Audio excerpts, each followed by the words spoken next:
C'est une première. Une femme va prendre la tête de la Banque Centrale Européenne, l'organisme qui gère la politique monétaire de la zone euro. Christine Lagarde va remplacer l'Italien Mario Draghi, dont le mandat prend fin en octobre prochain. Un poste stratégique pour la présidente actuelle du FMI, même si elle ne fait pas l'unanimité. Je suis Pierrick Fay, vous écoutez La Story, le podcast d'actualité des Échos, et je vais vous expliquer pourquoi la présidence de la BCE est aussi importante dans la mécanique de la zone euro.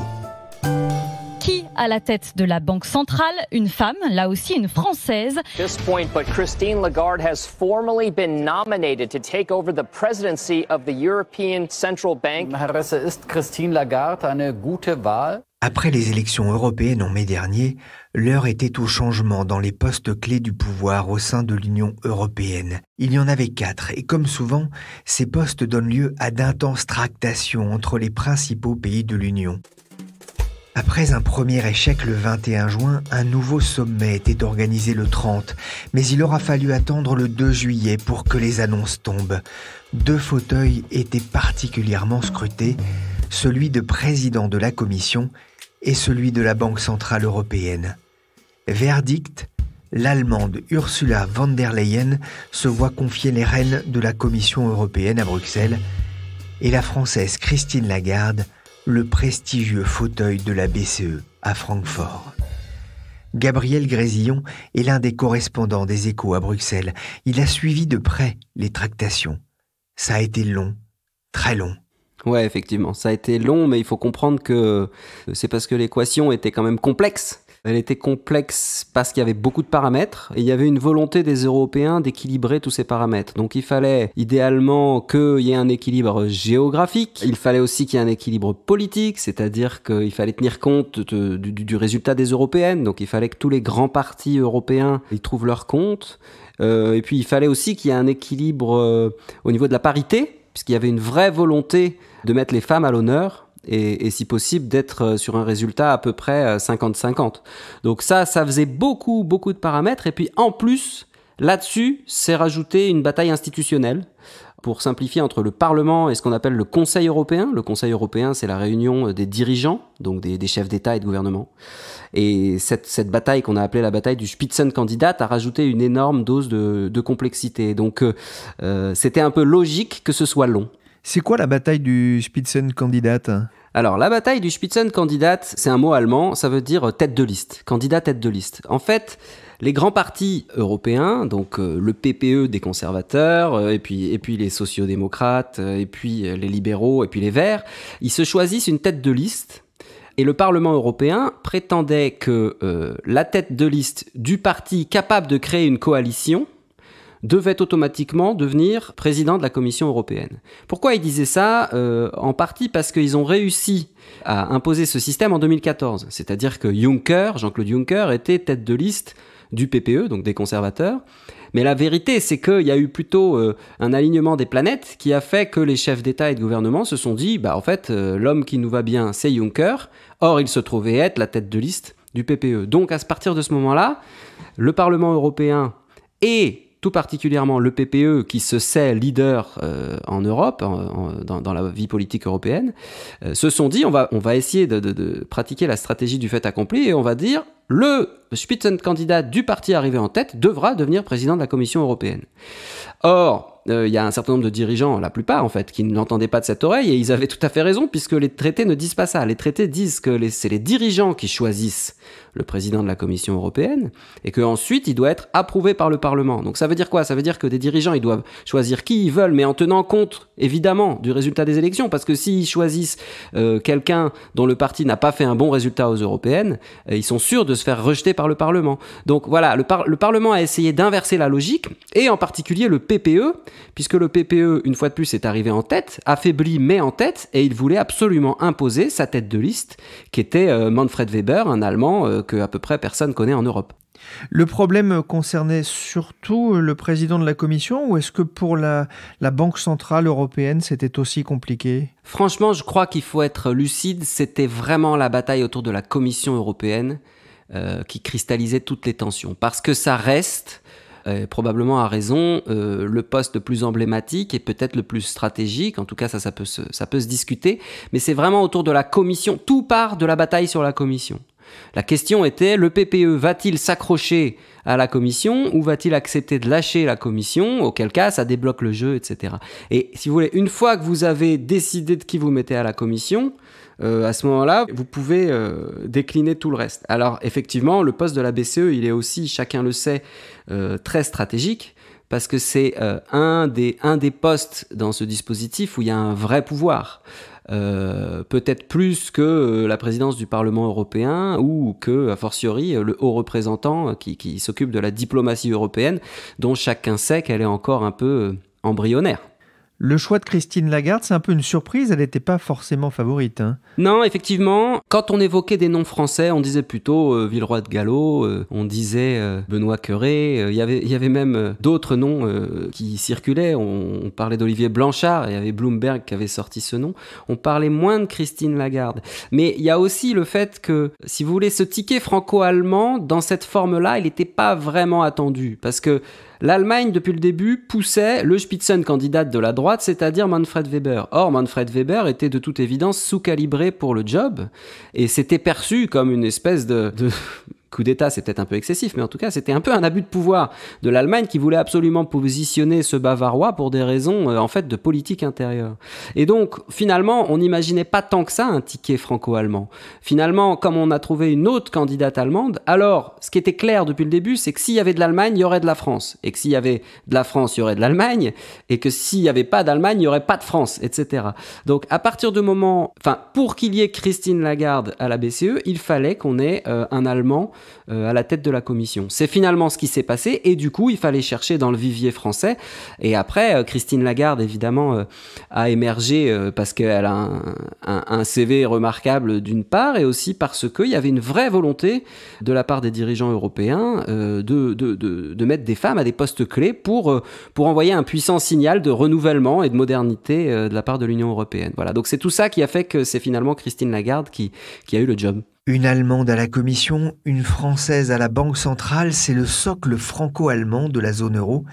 Mais est-ce que ça ne va pas faire des jaloux parmi les autres pays comme l'Espagne, l'Italie ou surtout les Pays-Bas ? Ça va faire des jaloux, mais je pense que les jaloux, ils vont être plutôt les petits pays et les pays à l'est de l'Europe. L'Italie, finalement, c'est un Italien qui va présider le Parlement européen. L'Espagne, elle a le poste de haut représentant, ce qui n'est quand même pas négligeable. Les Pays-Bas, a priori, vont avoir un vice-président puissant à la Commission européenne.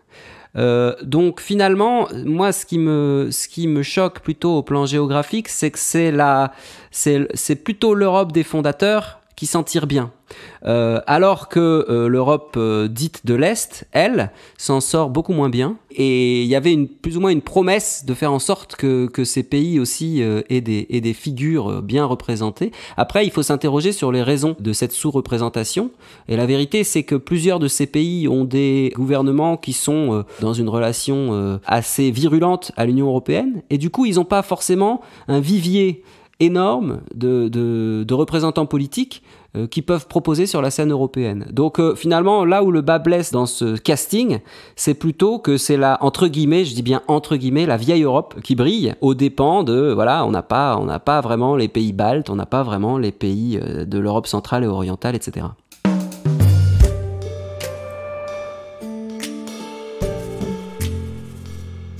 Nous avons terminé cette journée sur ce qu'il convient d'appeler un échec, parce que aucun résultat n'a été trouvé, et je pense que c'est une très mauvaise image que nous donnons à la fois du Conseil et de l'Europe. Donc personne ne peut être satisfait de ce qui vient de se passer durant tant d'heures. Gabriel, on vient d'entendre Emmanuel Macron le 1er juillet sur l'échec du sommet du week-end après 22 heures de négociations. Cette foire d'empoigne autour de ces postes, ce n'est pas très bon, j'imagine, pour l'image de l'Europe dans le monde. Si, évidemment, je suis assez d'accord avec vous qu'il y a un problème d'image et le moment où Emmanuel Macron s'est énervé publiquement, c'était assez légitime comme colère, parce qu'on venait de perdre un temps fou. Je dis bien on, parce qu'il y avait des centaines de journalistes qui dormaient pas la nuit pour couvrir ce non-événement, en fait, c'est-à-dire une négociation qui n'avançait pas.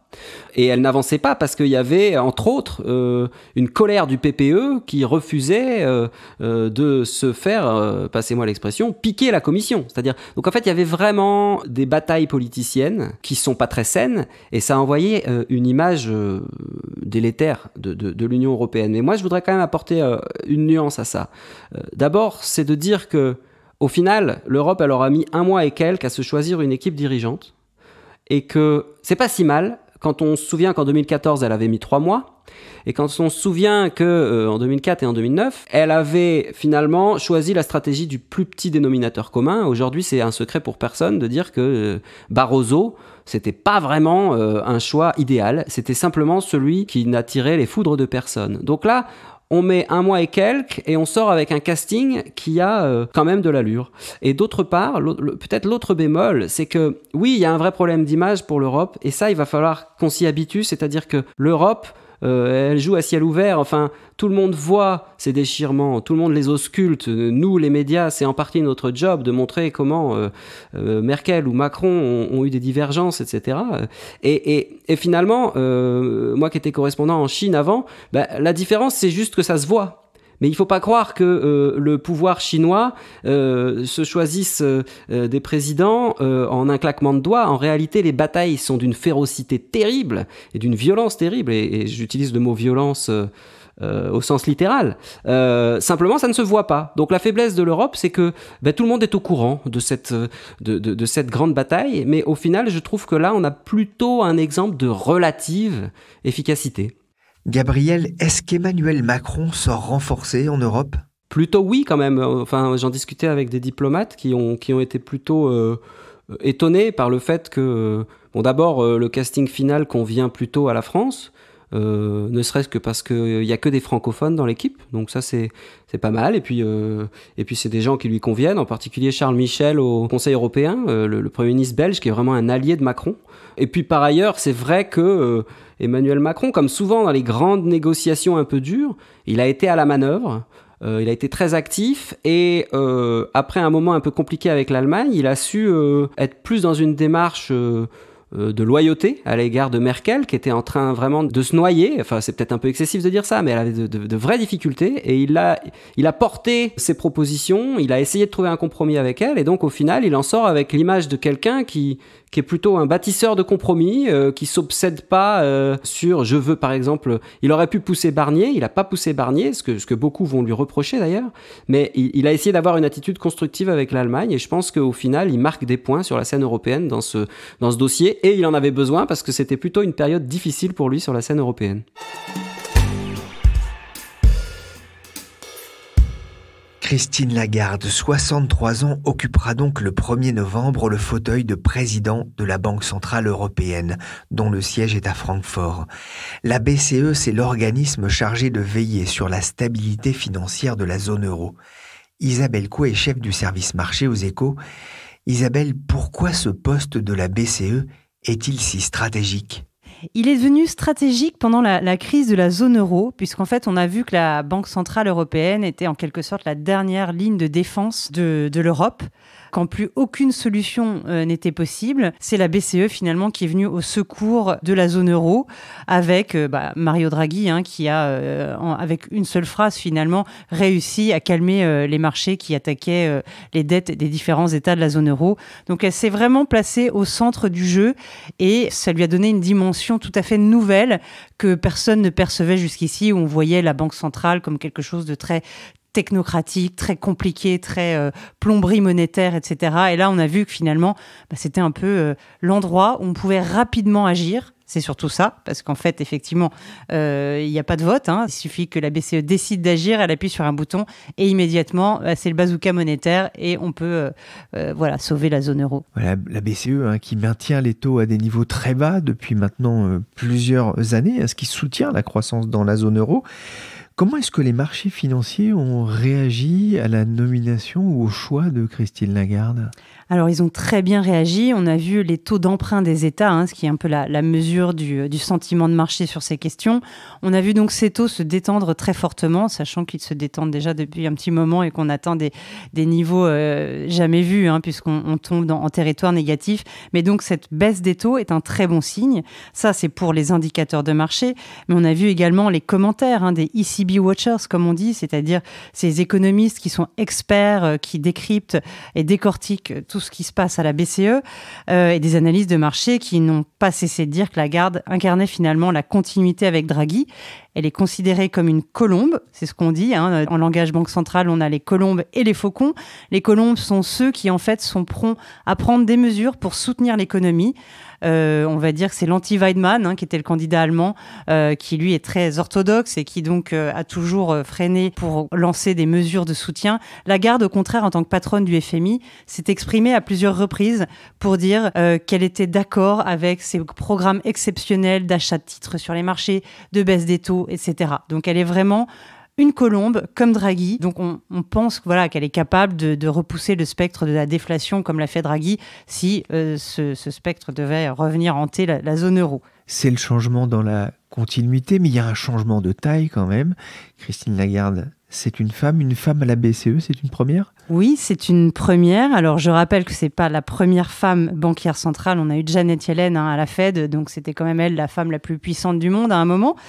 Il faut aussi rappeler que la BCE est jeune, donc elle n'a eu que 3 présidents, le néerlandais Duisenberg, Trichet et Draghi. Et Draghi, en fait, est le seul qui soit considéré un peu comme un génie de la politique monétaire. On doit se rappeler que Duisenberg faisait des gaffes, que Trichet a eu le malheur de relever les taux au début de la crise. Donc finalement, j'ai envie de dire, la barre n'est pas si haut que ça. Elle n'a jamais dirigé la Banque de France ou d'institutions monétaires importantes.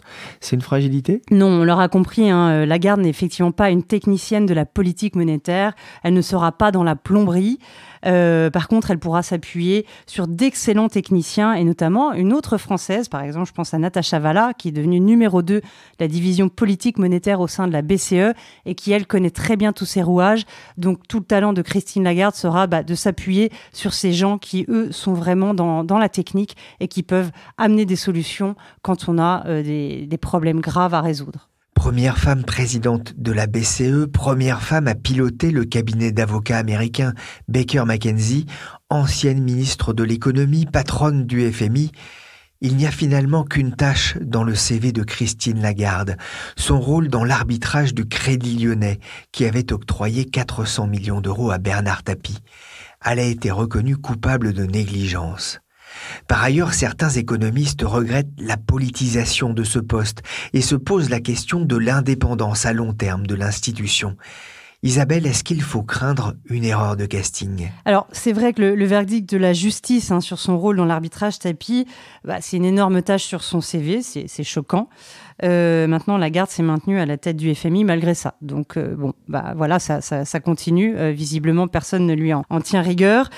Par ailleurs, la crise a montré que devenir patron ou patronne donc, de la BCE requiert du charisme, de l'autorité et un vrai sens politique. Puisque, en tout cas, durant la crise, on a vu qu'il fallait être capable de convaincre les dirigeants européens et internationaux.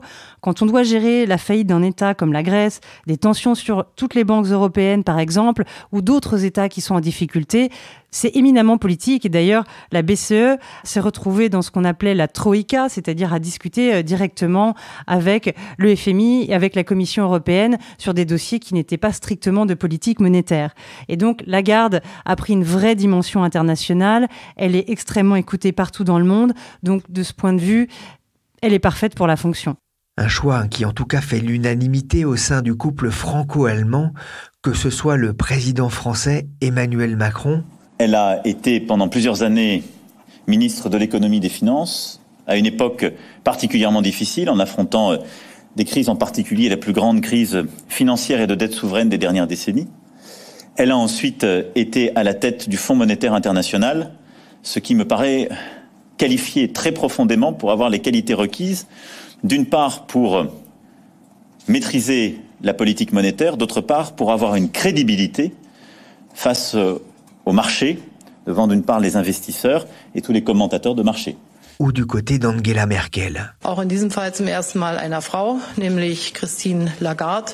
La chancelière allemande a déclaré « Elle a été choisie parce qu'elle a montré un incroyable leadership au FMI et je pense que lorsqu'on parvient à cela, on peut diriger la BCE. » Ce ne sera pas si simple de remplacer Mario Draghi, l'homme qui a sauvé la zone euro en 2012. Qu'est-ce qui attend Christine Lagarde ? Alors je pense que ce qui l'attend en premier, ce sont des relations houleuses avec Donald Trump, qui peuvent même dégénérer en guerre d'échange. On a vu déjà Trump réagir au discours de Mario Draghi lors de la grand-messe annuelle de la BCE à Sintra sur le thème « Vous faites baisser l'euro, vous attaquez en quelque sorte les États-Unis ». Donc ce sera sûrement un thème sur lequel elle sera testée. Il y a également un autre dossier, ce sont les tensions permanentes sur l'Italie. Là, il y a eu une sorte d'accalmie parce que le gouvernement italien a fait un geste des concessions vis-à-vis de Bruxelles, mais on sait que ça peut revenir à tout moment et que donc, de nouveau, les marchés peuvent se crisper sur la question italienne. Et là, on peut toujours avoir un effet de contagion, donc ça reste quand même le dossier inquiétant de la zone euro. Il va falloir qu'elle puisse résister justement aux pressions politiques qui pourraient venir de partout en Europe ? Oui, tout à fait. Enfin, notamment des Italiens qui ont déjà exprimé leur mécontentement à l'égard de la BCE et ont dit qu'ils voulaient une BCE plus à l'écoute et même placer des Italiens au sein de la BCE pour que la Banque centrale fasse davantage pour l'Italie. Et eux, ils sont vraiment dans une doctrine totalement opposée à celle de Weinmann, qui était le candidat orthodoxe. Eux, ils voudraient vraiment une banque centrale qui intervient et rachète la dette à tour de bras. C'est la planche à billets, là, pour le coup. Hervé Goulet-de-Quer, stratégiste à la Banque Postale Asset Management, indiquait dans une note qu'on reconnaît à Christine Lagarde 3 qualités. Être une grosse bosseuse, avoir un vrai sens de la négociation et savoir s'entourer. Dans une biographie consacrée à celle qui était alors ministre de l'économie, Martial You, journaliste à RTL, écrivait que son entraîneur au sein de l'équipe de France de natation synchronisée lui répétait sans cesse « serre les dents et souris ». Un précepte qu'elle va peut-être devoir encore faire sien dans les couloirs de Francfort. Merci à Gabriel Grésillon, correspondant des Échos à Bruxelles, et à Isabelle Couet, chef du service marché. La Story, le podcast d'actualité des Échos, s'est terminé pour aujourd'hui. L'émission a été réalisée par Nicolas Jean, chargé de production et d'édition Jean-Philippe Louis. Vous pouvez retrouver nos précédents épisodes sur vos plateformes de podcast préférées. N'hésitez pas à vous abonner. Pour l'info en temps réel, c'est sur leséchos.fr.